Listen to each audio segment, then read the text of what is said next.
अच्छा, इस क्वेश्चन में जो भी इस बात को बोल रहा था कि ये जो डिस्क है यहाँ पे, इस डिस्क की एक्सिस फ्रिक्शनलेस है। अगर एक्सिस फ्रिक्शनलेस है और डिस्क की एफबीडी बनाई जाए तो एक्सिस से सिर्फ आप फोर्स दिखा पाओगे। एक एफ वाई ऐसे दिखाएंगे, एक एफ एक्स दिखाएंगे, कोई टॉर्क आएगा नहीं। तो इस डिस्क के सेंटर ऑफ मास के बाद टॉर्क जीरो हो गया। तो टॉर्क जीरो हो गया तो ये डिस्क कभी रोटेट कर नहीं सकता, ये सिर्फ ट्रांसलेट करेगा। इसका मतलब कि ये रॉड चाहे हॉरिजॉन्टल हो, चाहे वर्टिकल हो, चाहे बीच में किसी भी एंगल पे हो, इस डिस्क का मोशन सिर्फ ट्रांसलेटरी हो सकता है। जबकि ये रॉड रोटेटरी मोशन कर रहा है, इस रॉड पे टॉर्क आ रहा है। दैट्स बिकॉज ऑफ इसका एम जी इस एक्सिस को टॉर्क लगा रहा है, इसलिए आ रहा है। और साथ में एफ, ये जो एफ वाई है वो जीरो देगा, लेकिन एफ एक्स का भी टॉर्क आएगा इसके सेंटर ऑफ मास को। तो रॉड रोटेट कर रहा है बट ये डिस्क रोटेट नहीं कर रहा है, क्योंकि एम जी भी इसी से पास कर रहा है। तो जिसने भी इस बात को बोला था कि इस डिस्क को हटा के, क्योंकि ट्रांसलेटरी मोशन है, और ट्रांसलेटरी मोशन की खासियत है कि हर पॉइंट की वेलोसिटी, हर पॉइंट का एक्सेलरेशन, हर पॉइंट का डिस्प्लेसमेंट सेम आएगा। तो जब सबका सेम आएगा तो हम क्यों ना ऐसा करें कि पूरे डिस्क को हटाएं और ये जो पॉइंट है ना, सेंटर का पॉइंट, उसी में ये पूरा मास उतना ही रख दे वहां पे। तो बात है कि अगर हम सिर्फ उस पॉइंट के मोशन को ऑब्जर्व करें जो पॉइंट इस सेंटर पे है।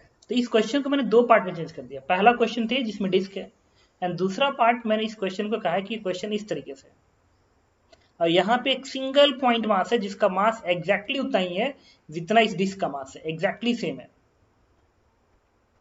और क्वेश्चन को रहने दिया, बस इस डिस्क को हटाया, इतने ही मास का एक पॉइंट यहाँ पे चिपका दिया। तो अब अगर मैं इस पॉइंट एम डी की वेलोसिटी निकालूं, एक्सेलरेशन निकालूं, चाहे डिस्प्लेसमेंट निकालो, इस डिस्क पे लाई करने वाला हर पॉइंट का भी वही आएगा। और ये क्वेश्चन एग्जैक्टली सेम है। अब हो गया। तो अगर इसके बाद मैं टॉर्क निकालूंगा, टॉर्क, तो चाहे मैं इस पूरे सिस्टम पे इस डिस्क के सहायता से निकालूं रॉड का हेल्प लेकर, या मैं इस पॉइंट का रॉड का हेल्प लेकर निकालूं, टॉर्क एकदम सेम आएगा। अब टॉर्क वस्तु अगर आई अल्फा लिखना हो, इन सबका मतलब सुना, टॉर्क पर आई अल्फा लिखना मुझे, तो टॉर्क बाय आई अल्फा ये रिजिड बॉडी की प्रॉपर्टी है। किसी भी एक्सिस के अबाउट टॉर्क की इक्वेशन जो लिखते हैं आई इक्वल्स टू अल्फा, ये रिजिड बॉडी की होती है। तो अगर इसको पूरा सिस्टम मान लोगे तो ये रिजिड बॉडी नहीं है, क्योंकि ये जो है ये ट्रांसलेटरी मोशन में है।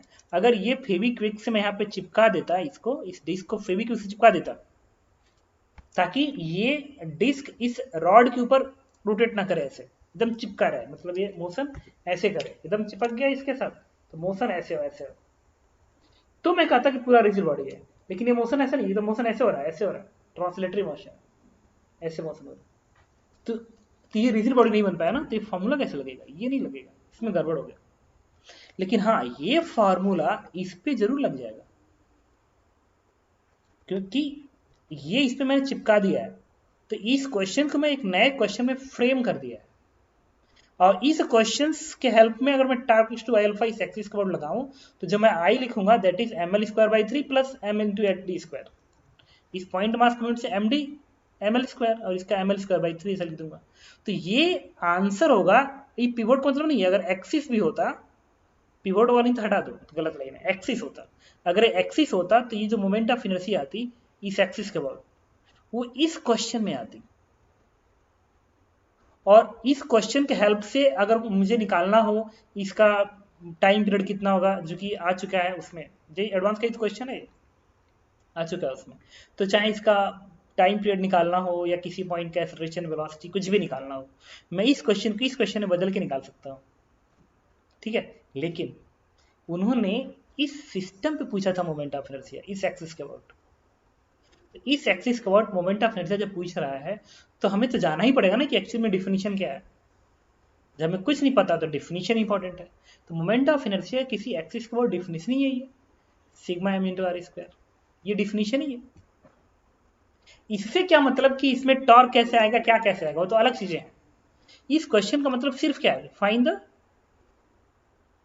Moment of inertia, moment of inertia, moment of inertia. तो इसका डिफिनीशन ही यही है। तो रॉड का तो आ जाएगा एम एल स्क्वायर बाई 3, लेकिन इनके पॉइंट्स की बातें करेंगे तो ये दूरी अलग अलग आएगी, ये दूरी अलग अलग आएगी। तो उसको एटलीस्ट इतना तो नहीं लिख सकते। तो हम जब भी पूछेगा मोमेंट ऑफ इनर्शिया तो हम डिफिनीशन का हेल्प लेंगे। लेकिन अगर वो कहता है, ठीक है, कि इसके अबाउट टॉर्क इक्वेशन क्या बनेगा, आई इक्वल टू अल्फा वाली, तो फिर इसको पॉइंट मास मान के लिखेंगे, तब जो मोमेंटम लिखेंगे तब सिर्फ ये लिखेंगे।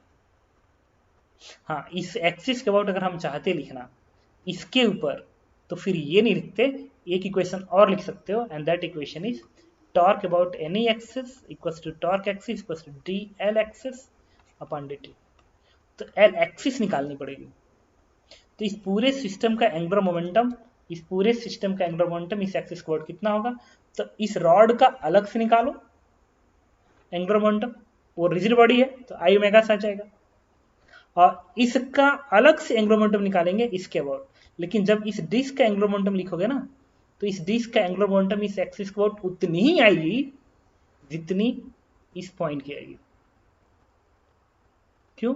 क्योंकि ये ट्रांसलेटरी मोशन में है। अगर ये ट्रांसलेटरी मोशन में है तो एल क्या बनेगा, LCM plus M R perpendicular VCM. तो एलसीएम वाला टर्म जीरो बन जाएगा ना, क्योंकि ये रोटेट नहीं कर रहा है, बन गया यही। और ये बन गया तो पॉइंट मास का ना एंगुलर मोमेंटम प्रोवाइड कर दिया, फिर वहां पे रख के कर दो डिफरेंशिएट, देखो ये वाला मोमेंट इनर्शिया उसमें ऐड हो जाएगा। कुछ समझ लो क्या कह रहा हूं?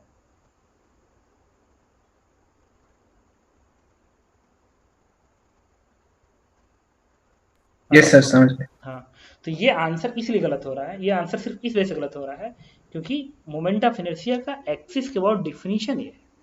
और जब भी कोई क्वेश्चन पूछता है तो तुम डिफिनीशन की बात करते हो उसके लिए, ये थोड़ी कि इस क्वेश्चन को तुम इसमें बदल दिए और इस क्वेश्चन का आंसर देना शुरू कर दिए। ठीक है, अगर क्वेश्चन ऐसा होता तो फिर ये भी आंसर सही था। ठीक है, इसमें और कि अगर यहाँ फ्रिक्शन होता, इस एक्सिस पे फ्रिक्शन होता, लेकिन डिपेंड करता वो फ्रिक्शन सफिशियंट है कि नहीं। अगर वो फ्रिक्शन सफिशियंट है ताकि ये डिस्क इसके ऊपर स्लाइड ना कर सके, घूम ना सके, तब तो फिर इसका आता क्या, M L square by three, इसका M R square by two and parallel axis theorem. तो दोनों में सेम रहता मतलब मोमेंट ऑफ इनर्शिया, अगर फ्रिक्शनलेस हो या फ्रिक्शन हो, वही बोल रहे हैं ना, क्योंकि डेफिनेशन के अकॉर्डिंग, हाँ, मोमेंट ऑफ मतलब इनर्शिया सेम इंटीग्रल रहती, ये सही है। मोमेंट ऑफ इनर्शिया सेम रहता तो फिर मतलब एक्सिस के अबाउट काइनेटिक एनर्जी भी सेम रहेगी फिर दोनों केस में। कैसे? ये तो प्रॉब्लम है, तुम half I omega square candle लगा ही नहीं सकते ना। हाँ। रुको, ठीक है, समझ रहे हो ना क्या कर रहा हूँ?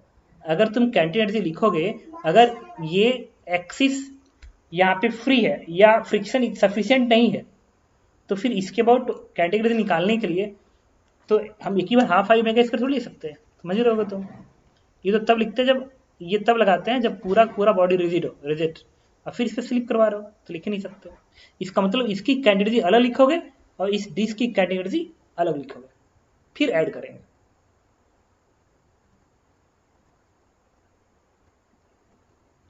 बताओ। और अगर ये एक्सिस हाँ, फ्रिक्शनलेस होती, अगर एक्सिस एग्जैक्टली फ्रिक्शनलेस है, तो फिर इस सिस्टम की कैंडिडेट वही है जो इस सिस्टम की है।